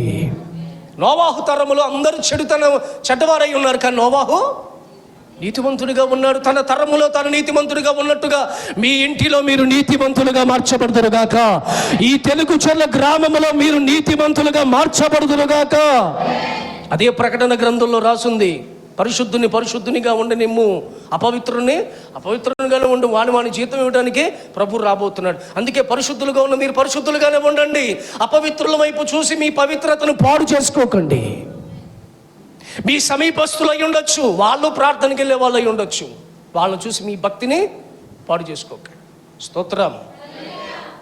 ఇదిగో ఈరోజు యేసన్న గారు ఇన్నిసార్లు నా మదిలో మెదులుతున్నారు, నాకు అర్థం కావట్లే. అదే దైవ సేవకుడి దగ్గరికి ఒకళ్ళు వచ్చి అన్నారంట, అన్నా మేము వాళ్ళంటోళ్ళం కాదన్నా, మేము వాళ్ళంటోళ్ళం కాదు, మేము వారానికి ఒక్క సినిమాకి వెళ్తాం, వాళ్ళు వారానికి 3 సినిమాలకి వెళ్తారు, వారానికి 3 సినిమాలకి వెళ్తారు అన్నా. చిచ్చే మేము అలా బతకము అన్నా, అదో చిచ్చే మేము వారానికి 1కే వెళ్తాం, వారానికి 1 సినిమాకి వెళ్తాం. అంటే వీళ్ళు నీతిమంతులు? ఇప్పుడు చెప్పండి, వీళ్ళు నీతిమంతులా? Praise the lord. అలా మీరు ఎవరితో కూడా పోల్చుకోవడానికి వీల్లేదు. ఎవరు నీ పక్కన పడగొట్టబడినా సరే నువ్వు పడగొట్టబడకూడదు. దావీదు అంటాడుగా, నా కుడి పక్కన నా ఎడమ పక్కన ఎన్ని వేల మంది పడినా సరే నేను దేనికి భయపడను, ఎందుకంటే నా పక్షమునున్నవాడు లోకమును జయించినవాడు. Praise the lord. మన పక్షమున దేవుడు నిలిచున్నాడు. కాబట్టి మీరు దేని విషయంలో కూడా, ఎవరి విషయంలో మీ భక్తిని మోసపరుచుకోకండి, ఇంకా మెరుగుపరుచుకోవాలి.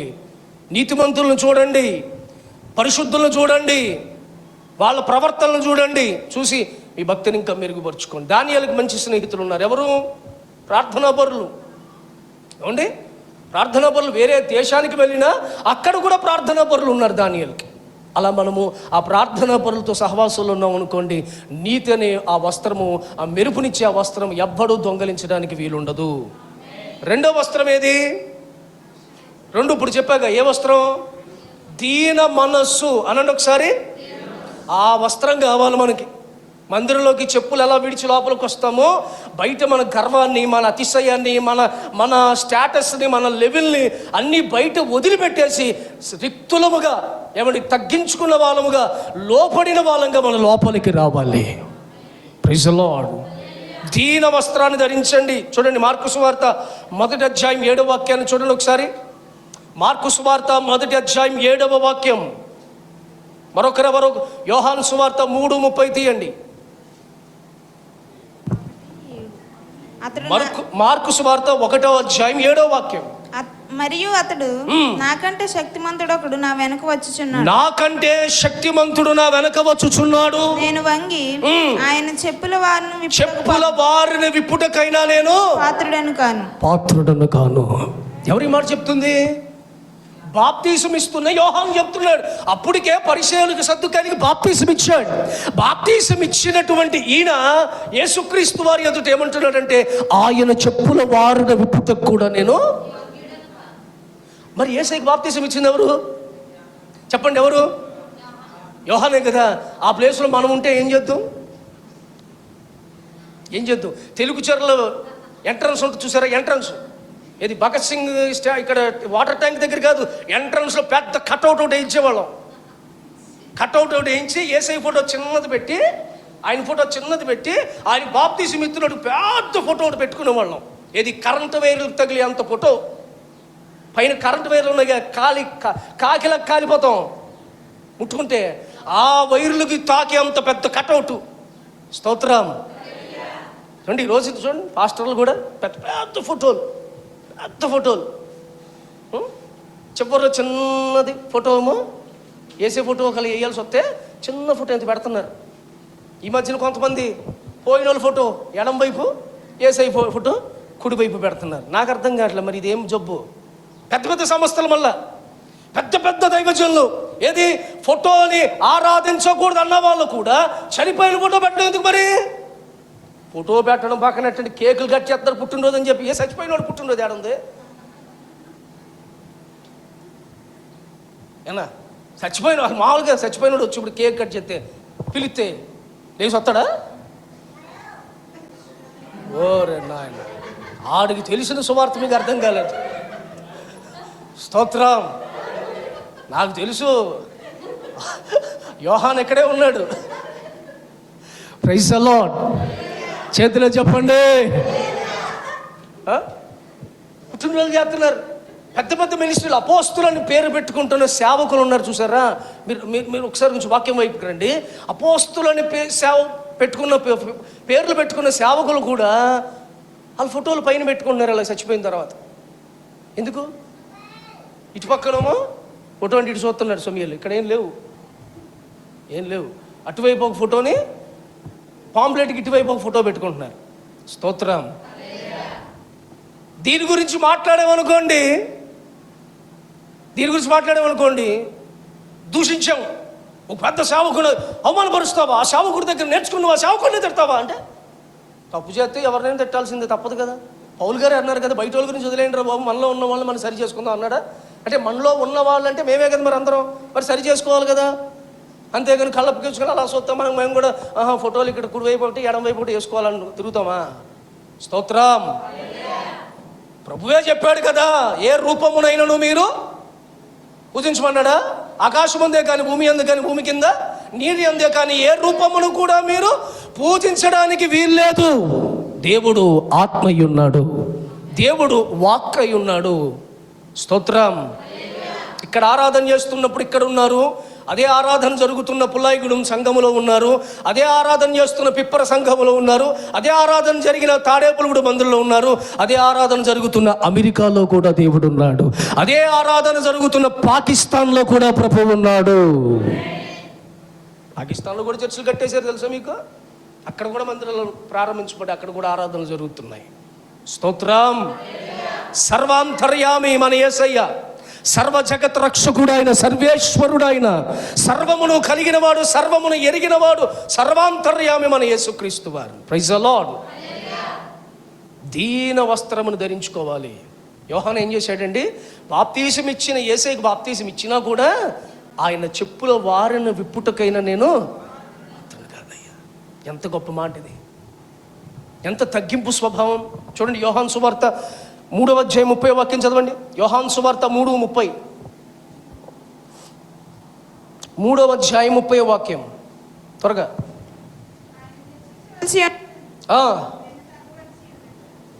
ఎవరు? ఆయనేమో హెచ్చించబడవలసి ఉంది, మనమేమో కానీ మనం ఏం చేస్తున్నాం చెప్పండి? యేసయ్యనేమో బయట పెడుతున్నాం, మందిరంలో మనమే హెచ్చించుకుంటున్నాం. ఒకళ్ళు డ్రమ్ములు కొట్టుకొని ఒకళ్ళు ఎంత తోడు లేడు అంత తోడు లేడు, అసలు మీరు లేకపోతే ఏమీ లేదు, ఆయన లేకపోతే ఏమీ లేదు, ఈయన లేకపోతే ఏమీ లేదు. అసలు లేకుండా ఎవరు? యేసయ్య లేకపోతే ఏమీ లేదనే మాట చెప్పట్లా. స్తోత్రం. ఒక ఆమె చర్చ మానేసింది. ఎందుకమ్మా అంటే సంఘ పెద్దమ్మని చేశారంట ఆమెను చర్చిలో. వేరే చర్చిలో వాళ్ళు సంఘ పెద్దమ్మని చేశారంట, అందుకు చర్చ మానేసింది. సంఘ పెద్దమ్మని చేశారని చర్చ మానేస్తావా? ఈ చర్చ వదిలేసి ఇంకో చర్చికి వెళ్ళిపోతావా? స్తోత్రం.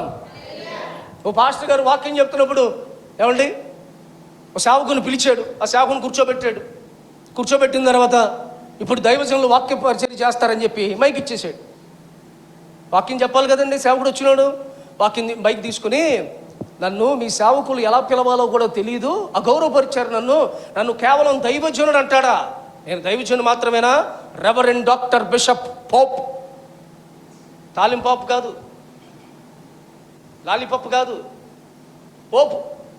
పోపుల డబ్బా అనుకుంటున్నారు మీరు. పోపు అంటే ఏంటి? ధనియాలు జీలకర్ర వేసిన పోపుల డబ్బా, అది కాదు. పోపు అని ఒక ఆయన ఉన్నారు, రెవరెండ్ డాక్టర్ బిషప్. అది నన్ను పిలవలేదు కాబట్టి, అగౌరవపరిచాడు కాబట్టి, అగౌరవపరచబడిన స్థలంలో నేను వాక్యం చెప్పనని చెప్పి మైక్ వదిలేసి వెళ్ళిపోయాడు. వేల మంది వచ్చారు ఆ రోజు, ఈయన వాక్యం చెప్తాడని. నిజంగా జరిగిన విషయం ఇది. చాలా కొద్ది రోజులకి పక్షవాతం వచ్చింది ఆయనకి. చాలా కొద్ది రోజులకు పక్షవాతం వచ్చి కాళ్ళు చేతులు మంచం మీద పడిపోయి ఉంటే అప్పుడు ఆ సేవకుడు వర్తమానం పంపించాడు ఈ సేవకుడికి. ఏమని? నా విలువను తెలుసుకున్నానయ్యా, నా స్థితిని నేను తెలుసుకోగలిగాను, నన్ను మనస్ఫూర్తిగా నువ్వు క్షమించని చెప్పి వర్తమానం పంపించాడు. ఆయన మనస్ఫూర్తిగా క్షమించానని చెప్పిన తర్వాత మరలా ఆయన స్వస్థపరచబడ్డాడు. అప్పుడు నుండి తను చనిపోయేంత వరకు కూడా ఏ మీటింగ్కి వెళ్తున్నా సరే నన్ను బ్రదర్ అని పిలవండి. ఒక పాస్టర్ బ్రదర్ అని పిలిపించుకోవాలంటే తన మనసులో ఎంత తగ్గింపు స్వభావం ఉంటేనే ఆ మాట అనగలుగుతాడు. స్తోత్రం. ఏమంటే అర్థమవుతుందా? పాంప్లెట్లో ఒకసారి మన దీవెన పండుగల పాంప్లెట్లో ఒక సేవకుని పిలిచినప్పుడు గౌరవించి పక్కన గారు అని రాస్తాం కదండి. నేను అలాగే ఆ పేరు రాసి పక్కన గారు అని రాసి నేను ఆ పాంప్లెట్ సేవకుడి దగ్గరికి వచ్చాక సేవకుడికి ఇలా చూపించా, అన్న ఇది అన్న మీటింగ్ పాంప్లెట్ అన్న ఇచ్చా. పాంప్లెట్ అలా తీసుకుని గారు ఎందుకు గ్రహించు అన్నాడు. ఇదేందన్నా గారు అందరికీ ఉంది, అక్కడ ఉన్న సేవకులు అందరి పేర్లు నా పేరు పక్కన కూడా ఉంది. అన్ని పేర్ల పక్కన గారు అనే గౌరవం కదా, సేవకుడికి ఇచ్చే గౌరవం, చిన్న గౌరవం అది. గారని ఎందుకు రాపించావు అన్నాడు. వాక్యం చెప్పనన్నాడు, రతుములాడు, అన్న క్షమించన్నా. ఎంత విచిత్రం అనిపించిందంటే, రాయలేనందుకు కాదు, రాసినందుకు నాకు వద్దు. అంత అయిపోయిందా, స్టేజ్ మీదకి వచ్చాడు బతులాడాక, సరే అని చెప్పి మైక్ తీసుకొని పాంప్లెట్ మళ్ళీ తీసి గారు ఎందుకు రాపించావు అన్నాడు.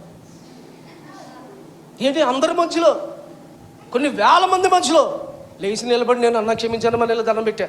అందరి మధ్యలోనే నా సొంత మీటింగ్, మేము పెట్టుకున్న సొంత దీవెన పండుగల మీటింగ్కి జ్ఞానయ్య గారు, ఎలిషా గారు, జ్ఞానయ్య గారు అని రాపించా. అమరావతిలో దైవజనులు లేరు, ప్రభు దగ్గర ఉన్నారు. ఆయనకి ఇప్పుడు అర్థమైందా ఎవరనేది?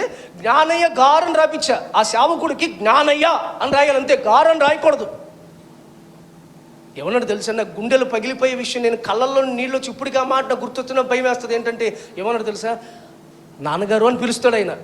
ఎవరినైనా సరే నాన్నగారు అని పిలుస్తాడు. నాన్నగారు, యేసయ్య గారు అని ఎప్పుడైనా మాట్లాడావా?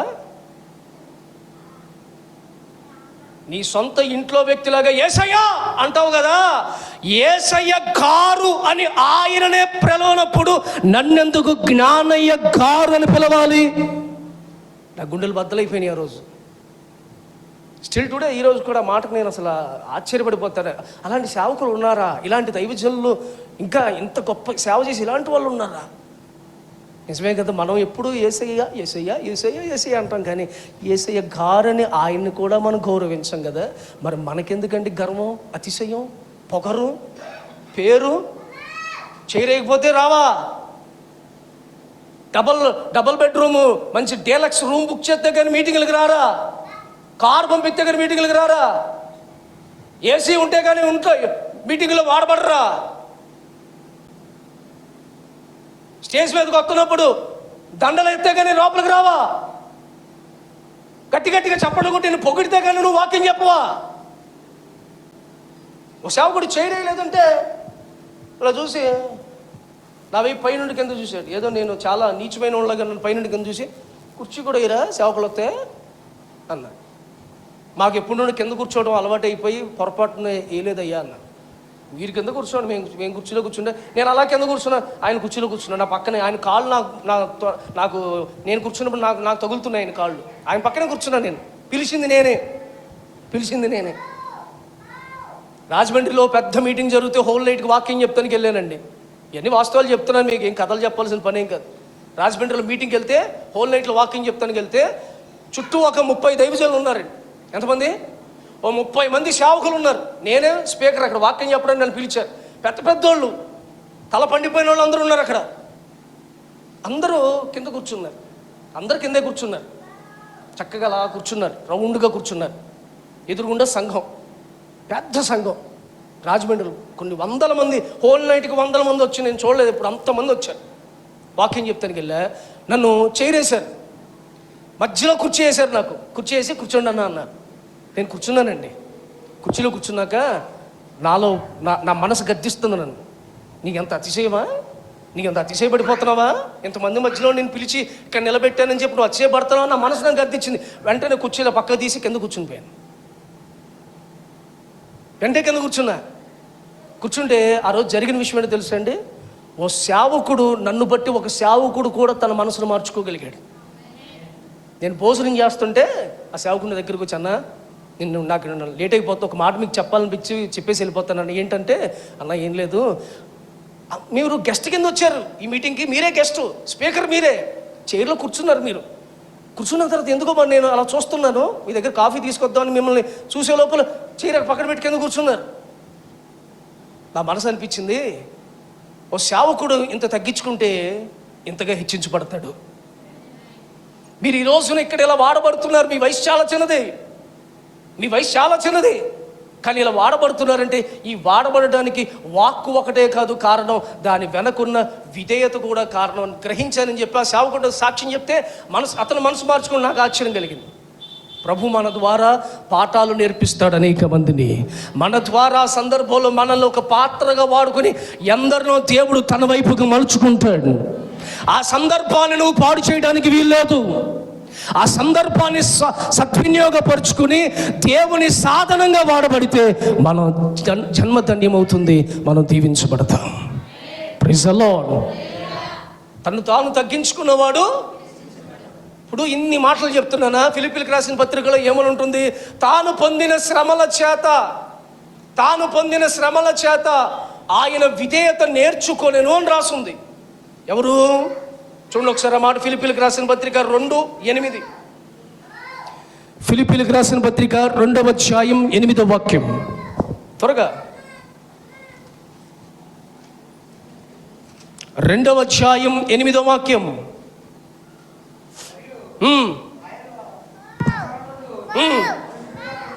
కనబడి మరణము పొందినంతగా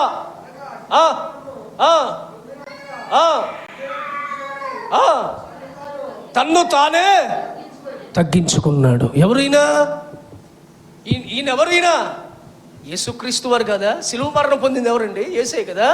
యేసయ్య సిలువ మరణము పొందినంతగా తన్ను తానే తగ్గించుకున్నాడు. Praise the Lord. ఇప్పుడు మన తండ్రే తగ్గించుకుంటుంటే మనం ఏం చేయాలి? హెచ్చించుకోవాలా? గర్వించాలా? నిన్ను దేవుడు ఎంత ఆశీర్వదిస్తున్నా నీవు దేవుని దీన మనస్సులో నడిపించబడుదువుగాక. యాకోబు పత్రిక చూడండి ఒకసారి. 4:10 చదవండి. యాకోబు పత్రిక 4:10. 4వ అధ్యాయం 10వ వాక్యం.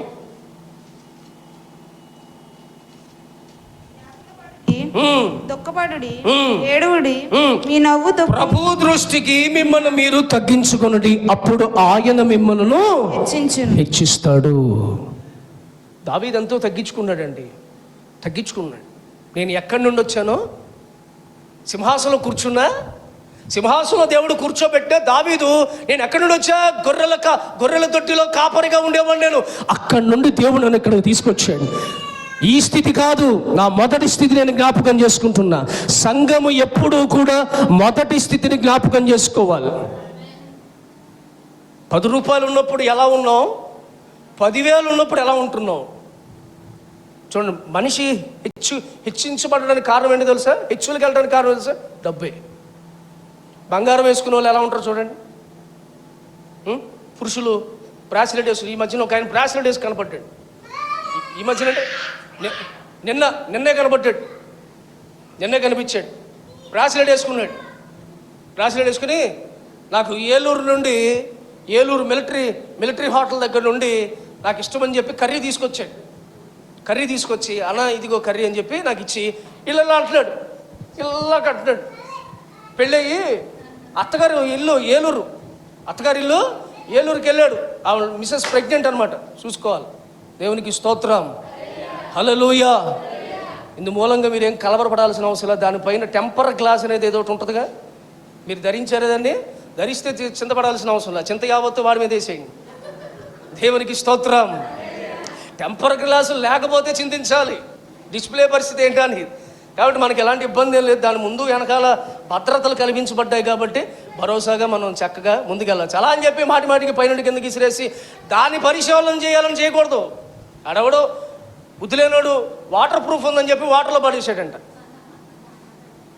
దీనికి నీటి రెసిస్టెంట్ అని ఒకటి ఉంది, వాటర్ ప్రూఫ్ అనేది ఉందని, వాటర్ ప్రూఫే కదా అని చెప్పి నీటిలో పడేసాడంట.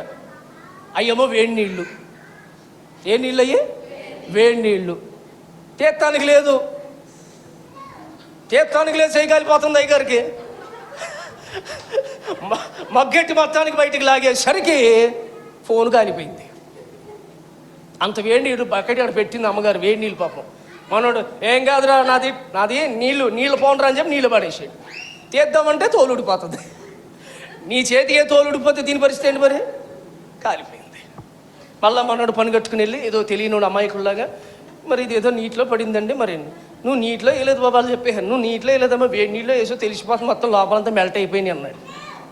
ఇందు మూలంగా నీకు ఫోన్కి సంబంధించిన ఏ బాధ్యత మాకు సంబంధం లేదు, తక్షణమే ఇక్కడి నుంచి నువ్వు విరమించమని చెప్పి అని పంపించారు. మనోడు అప్పటి నుండి ఫోన్ పడిన దానికి ఇక్కడ దాకా వెళ్ళాల్సి వచ్చింది. నా పరిస్థితి చూసారా? దేవునికి స్తోత్రం. చేతులా చెప్పండి.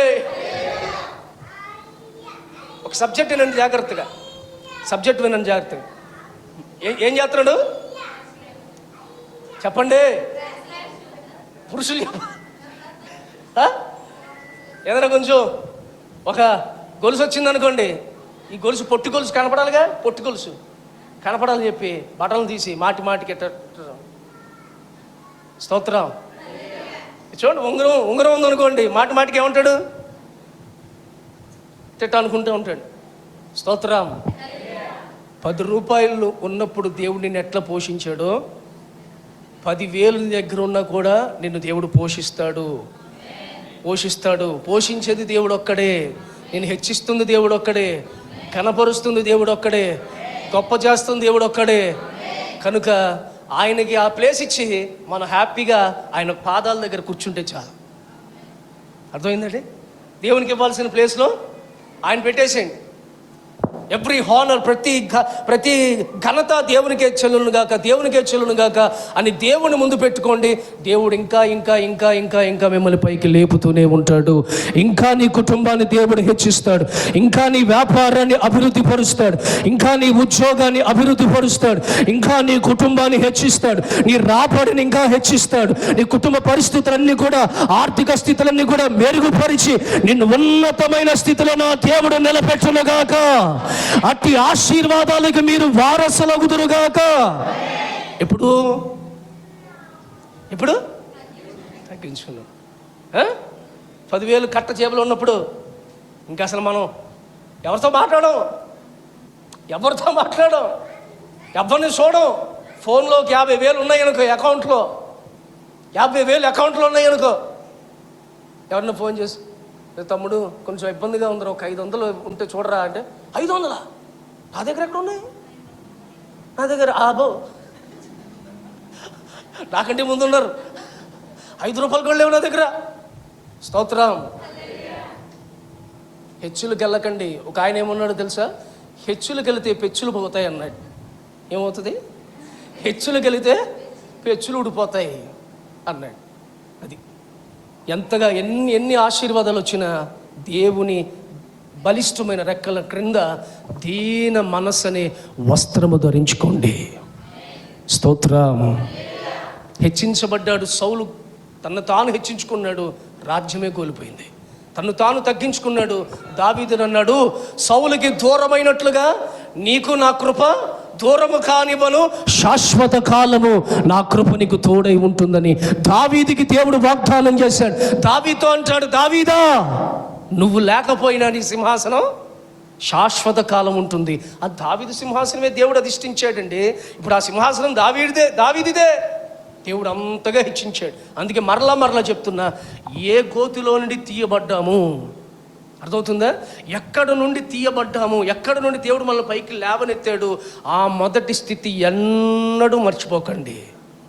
ఒక పెద్ద వ్యాపారస్తుడితో గత 4-5 రోజుల క్రితం నేను మాట్లాడాను. నేను డాడీ కూడా, డాడీ వెళ్ళకముందు, అబ్రహాం గారి డ్యూటీకి వెళ్ళకముందు 4-5 రోజుల క్రితం మాట్లాడాం ఒక పెద్ద వ్యాపారస్తుడితో. ఆయన అంటాడు, సాధారణంగా బండి వేసుకుని వెళ్ళి రోడ్డు సైడ్ ఉంటే టిఫిన్ బండి ఉంటుంది చూసారండి, అక్కడికి వెళ్ళి ఒక ప్లేట్ ఇడ్లీ తిని వెళ్ళిపోతాడు. అదే ధనవంతులు, అంతే ఆస్తుంటే మనం ఏం చేస్తాం? కారు వేసుకుని, నాకు స్నేహితులు ఉన్నారు తాడేపల్లిగూడెంలో, బంగారు షాపుల్లో స్నేహితులు ఉన్నారు. కారు వేసుకుని వెళ్ళి విజయవాడకి తినేసి వస్తాడు టిఫిన్. ఇదే విజయవాడకి వెళ్ళి టిఫిన్ తినేసి వస్తాడు. ఆడు తిన్నింది టిఫిన్ 100 రూపాయలు అవుద్ది, పెట్రోల్కి ఎంత అవుద్ది? 1000 రూపాయలు అవుద్ది. తెలుసండి? నాకు తెలుసు, నా స్నేహితులు ఉన్నారు, నా స్నేహితులు ఎవరో కదా, నాకు తెలిసిన స్నేహితులు అప్పుడప్పుడు ఫోన్ చేస్తుంటారు. ఫ్రీయే కదా, నేను కారులో కూర్చొని వెళ్తూ ఉంటాను. నాకేం పోయింది, పెట్రోల్ ఆడిది, ఆడికి వెళ్ళాక టిఫిన్ కూడా ఆడిదే, నేను రూపాయి తీయను, నా దగ్గర ఉన్నా ఇవ్వను. ఎందుకు ఇవ్వను?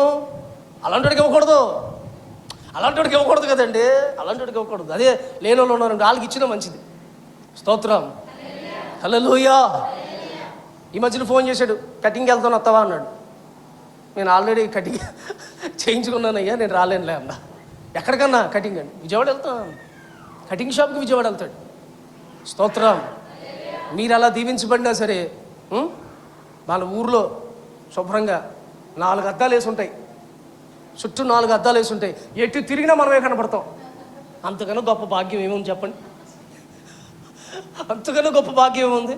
శుభ్రంగా ఆ సుబ్బారావు వెంకారావు ఆయన దగ్గరికి వెళ్ళి అలా ఆయన ఎంత మురిసిపోతాడు, ఆనందపడిపోతాడు. ఆ 100 రూపాయలు 50 రూపాయలు ఇస్తే అసలు 50 రూపాయలు చూసి మొత్తం నువ్వు ఎట్లా డైరెక్షన్లో ఎలా చెప్తే నువ్వు మహేంద్ర సింగ్ ధోనీలాగా ఉండాలా, విరాట్ కోహ్లీలాగా ఉండాలా, సచిన్ టెండూల్కర్ లాగా ఉండాలా, ఎలాగుంటే అలా ఉండొచ్చు. స్తోత్రం.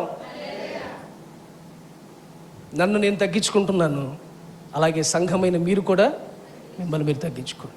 మీ పక్కన ఎవరో వచ్చి గ్యాస్ కొడతా ఉంటారు.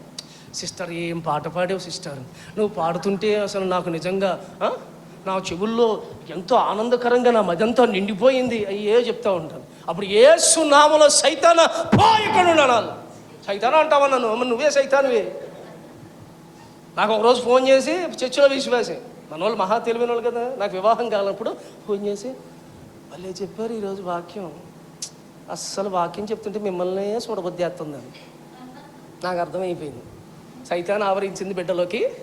అప్పుడు వెంటనే అక్క అన్న, అక్క అంటావా? నన్ను అన్నాను పిలవాలి కదా, నువ్వు పిలుస్తలేదంటే నాకు అర్థమైపోయింది ఈ పిలుపులోనే తేడా ఉంది, ఇంక నువ్వు అసలు సబ్జెక్టే వేరే అనమాట అని చెప్పి అక్క అన్న. అక్కడతో ఇంకా అక్క ఫోన్ చేస్తాం మానేసింది. తెలివితేటలు ఉండాలి, అంతేగా నువ్వు కూడా అవునా నాకు కూడా నిన్ను చూసే వాక్యం చెప్పబుద్ధి అయ్యింది అన్నావు అనుకో, ఇంకా అయినట్టే. దేవునికి స్తోత్రం. తమ్ముడు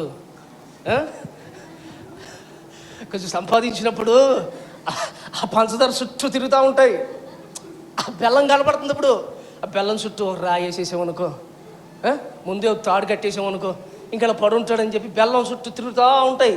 ఏంటయ్యి? ఈగలు సీమలు ఇంకేమైనా అనుకో, నువ్వు దోమలో నువ్వు జాగ్రత్తగా లేవనుకో ఇంకంతే. స్తోత్రం. Praise the lord. అది వివాహం కానోళ్ళకి అనుకుంటే పొరపాటు ఉండోయ్. ఇప్పుడు రోజులు మారిపోయినాయి. బెల్లం చుట్టూ ఈగలంటే ఏ బెల్లం చుట్టూ అయినా తిరుగుతాయి కదా. ఇది తాటి బెల్లం లేకపోతే ఇంకో బెల్లం అని కాదు, ఏ బెల్లం అయినా తిరుగుతాయి. దేవునికి స్తోత్రం. అర్థమవుతుందా? కొన్ని ఫోన్లు ఏదైనా వచ్చినాయా, మెసేజ్లు వస్తాయి. ఎక్కడున్నావు? ఆదివారం కదా నిన్ను చూడాలనిపిస్తుంది. వెంటనే వీడియో కాల్, పాసిమొహాలు చూసుకుంటాడు. దానికి ఫిల్టర్లు పెట్టుకుంటే వీడు కాకి రంగులో ఉన్నాడు కలర్ రంగులోకి వచ్చేస్తాడు. స్తోత్రం. జాగ్రత్త. ఎక్కడా కూడా ఎవ్వరు మనల్ని పొగుడుతున్నా సరే, నాకు అందుకే పొగడతలకు నేను దూరంగా ఉంటానని చెప్పి నాకు ఫోన్ కూడా చేయరు. పొరపాటున ఫోన్ కూడా చేయరు. అన్నా ఇలా చెప్పావని అలా చెప్పావని అసలు ఫోన్ కూడా చేయరు. ఎందుకు? చేస్తే వెంటనే తిడతానని చెప్పి. కాబట్టి జాగ్రత్త పడదాం. ఈ 2 వస్త్రాలు చెప్పా. మరొక ఆదివారం రోజు అంటే మళ్ళీ ఫస్ట్ సండే మనం దేవుని వాక్యాన్ని వింటాం. ఇక్కడే బల్లారాధన ఉంది.